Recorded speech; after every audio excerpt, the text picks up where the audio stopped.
measures? I got my good measures? Got my measures. Got my measures. Measure, measure, measure, measure. Measure, measure, measure, measure. He's a good boy. He's my good boy. Measure. I love you. I love you. You're a good boy. Yes, you are. Yes, you are. Good morning. Good morning, everyone. Happy Friday.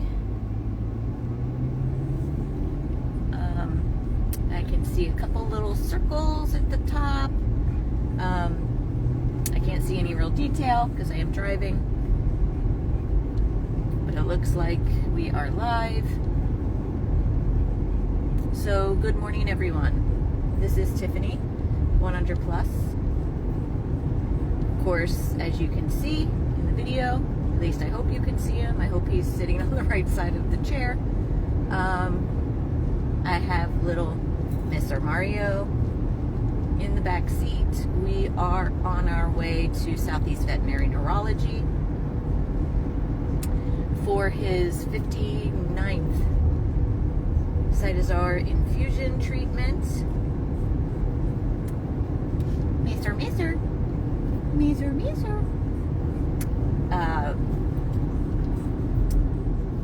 Yes, 59 today. It's been a long road, but he's doing well. He's happy. He's healthy. He loves life. And doing these 59 treatments is the reason why he is still here. So, we'll take it. I did kind of go over the new treatment on the last video I did of him when I picked him up, but something happened to that video and it was taken down. So I figured I would go over his new treatment today on the way there. For any of you that have been following his journey for over 3 years now, 3.5. Woo! 3.5! Can you believe it? I'm getting on 3.5 years this month. Yes, sure. Yes, sure. Only supposed to be here for 2 and we're going on 3.5. Yes, we are. So when we started this journey with him, there was a couple different options for this cytosar treatment. The one that he got first, the day that we brought him to the neurologist, he had his MRI, he had his spinal tap. We got his diagnosis of the autoimmune, not bacterial, but autoimmune meningitis, encephalitis with optic neuritis that day, which was heartbreaking because we found out that it was terminal. That day he had the 24-hour cytosar, which they hook him up to IVs for 24 hours. It's a very, very slow drip, but it is what they told us the most effective, the most bang for our buck, because it works. Basically, it releases the medicine or the chemo, however you want to look at it, into the bloodstream as the blood or as the bone marrow is producing blood.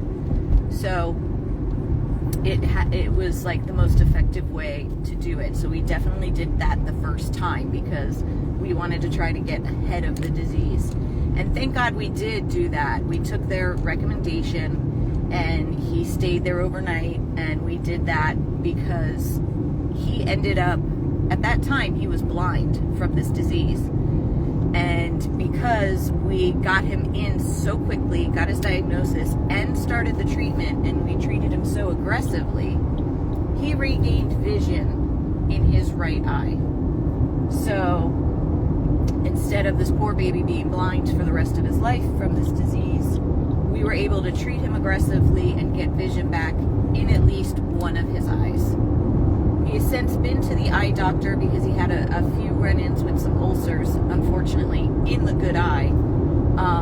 So we know for sure from the eye specialist that the other eye is just never coming back. The optic nerve was completely destroyed from the autoimmune meningitis encephalitis. It's just not coming back. But thank God he has vision in the right eye. We don't know the extent of how good his vision is in that eye, but I can tell you he runs around like a bull in a china shop. He is jumping on his brothers. He is all over the place, and he never bumps into anything. The only time he has a little bit of an issue is in the dark. So I'll take it. But that was one way that we were told to do it. The other way was a series of 2 shots. So you would bring him to the neurologist. They would give him an exam. They would administer a shot. He stayed there like an hour or so just so they'd make sure that he is okay. And then he'd go home, and then you bring him back again the following day, and they'd give him another shot. He'd stay an hour, and then he would go home. That was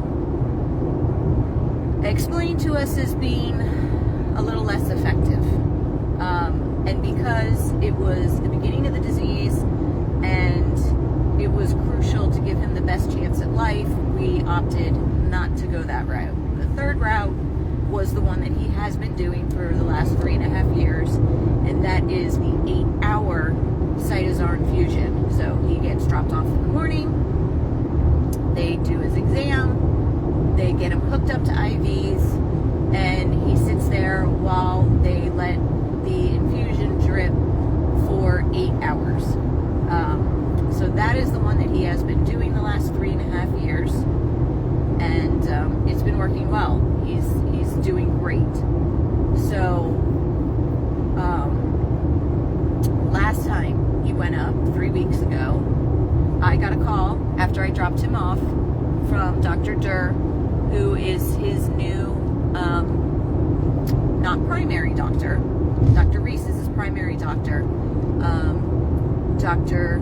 Durr, who is interning at the hospital, he's going to be a neurologist. So he's kind of like the new Dr. Adams, who was the doctor who Mario started with 3.5 years ago, who I loved. I also love Dr. Durr, kindest man. He called me and said, listen, we've discussed it. We want to change Mario's treatment. He has been like a rock star stable for 3.5 years. So we think he can handle this.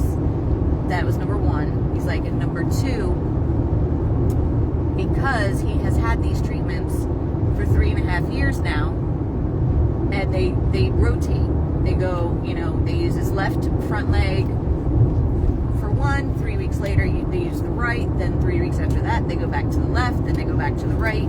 So that has been what has been happening for 3.5 years. Well, because of that, he has an insane amount of scar tissue in his front legs from the IVs.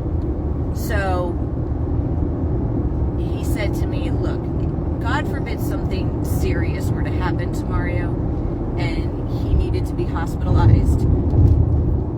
We want to ensure that a doctor can get an IV in his leg and get it in quick if they need to. And we don't want to do any further damage to his ventricle system. So we want to try this other way. And I was nervous about it. I asked a million questions about it. Is this the same? Is it going to have the same outcome? Is he going to relapse? Is it as potent? I had him on the phone for quite a while, and he assured me that he spoke with the neurologist that happened to be there that day, who has also treated Mario, Dr. Sisteel, and she actually prefers this new method, which I assume is new because I had not heard of it. So she said when they are not clinical, when they are not, you know, in the worst of the disease, she prefers this method because it is way easier on them. It is just as effective. So what we did is I said, okay, let's try it. I said, you could do it today. And if I notice any change, any slip, any downfall with him in the next 3 weeks, then we're switching back to the other way. And they said, fair. We all agreed. So we did the other treatment for the first time 3 weeks ago. And let me tell you what, this guy came running out of there.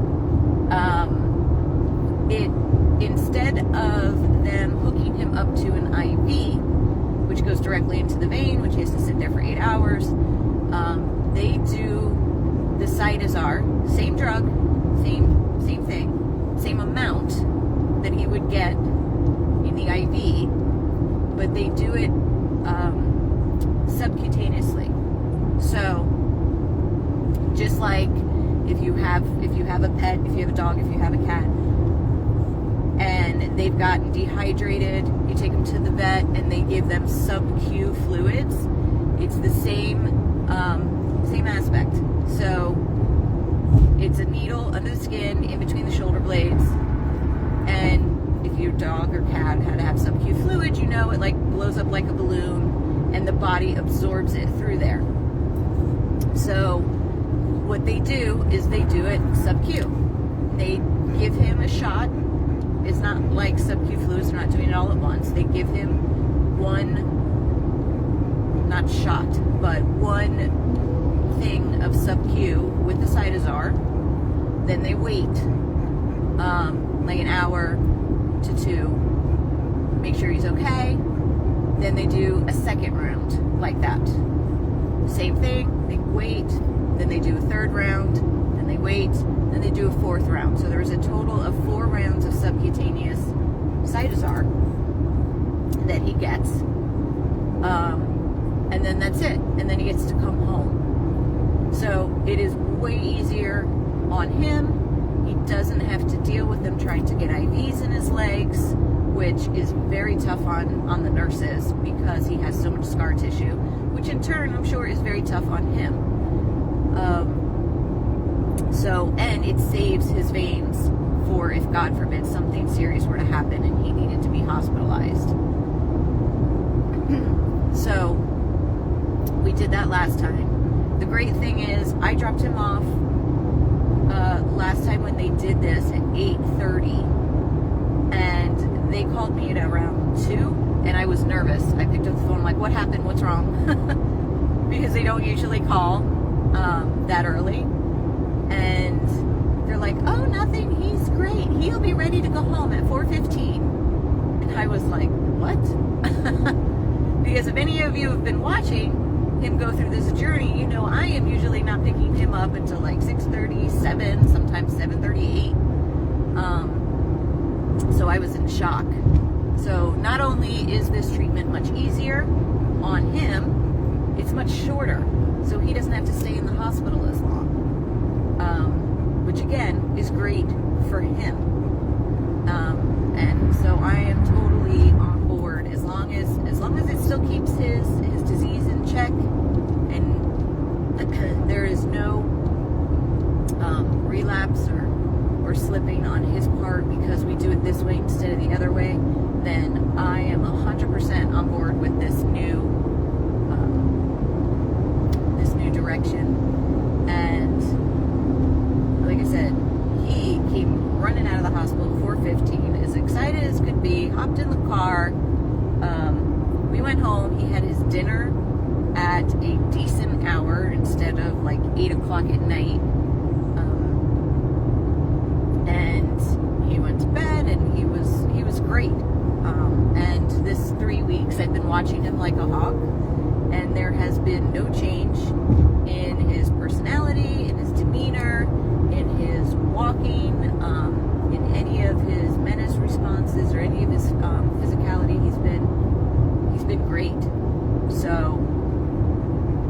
gonna do this again today. We're gonna go the sub-Q route, and I'll watch him again like a hawk for 3 weeks.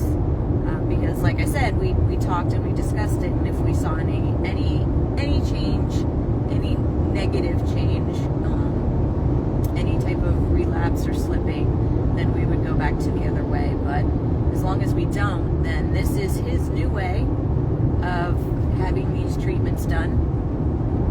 And I know he's happy about it because he doesn't have to be there as long today. I'm happy about it because he doesn't have to be there as long today. And it's much easier on him, which also makes me very happy for him. Because unfortunately, this is a necessary evil. It has to be done. If we did not do this, he would not be here. So, if it has to be done, at least it can be done where it is a lot easier on him. So, that is his new treatment. Still cytosar, just administered a different way. And we are almost there. A lot of traffic. A lot of traffic. But we're almost there. And I will, of course, update you guys when I go pick him up at a decent hour today. Right, mister? We'll actually get home for dinner time. It'll be great. You could have dinner at a normal hour, not late at night. Right. And he's also completely healed from his surgery. For those of you who might have missed that, he did have surgery to remove the soft tissue sarcoma cancer from his neck. Completely healed up, doing great, no issues from that. So that was another scary time, but again, he came through that with flying colors. This boy is just truly miraculous. He gets so much thrown at him, and he just handles it like a champ. This boy just loves his life, and takes whatever gets thrown with him, and is like, nope, you're not bringing me down. Gets through it, goes on with his life, and it's just thriving. It's amazing. He's so happy, so loving and affectionate and spunky. Right, mister? Bully your bigger brother all the time. He's either kissing his bigger brothers very sweetly, very gently, when we're all like cuddling in bed, he'll go over and lick their faces, or he is charging them and knocking them out of the water bowls, stealing bones out of their mouths. He's a sassy little boy. But I love him with all my heart. So, we are about to get off at the exit and get him in to the neurologist. So I am going to sign off. I do have, as per usual, the donate button, and also all of the links to donate. You can donate straight through the donate button, or if you would like to donate through PayPal or Cash App or Venmo, I have those links on the video as well. It is costly to keep this boy here with us. I believe that he is worth every single penny that it costs to keep him here. His life truly matters, and he is living it to the fullest. So, if you would like to make a donation towards that, I would be forever grateful. Personally, because he lives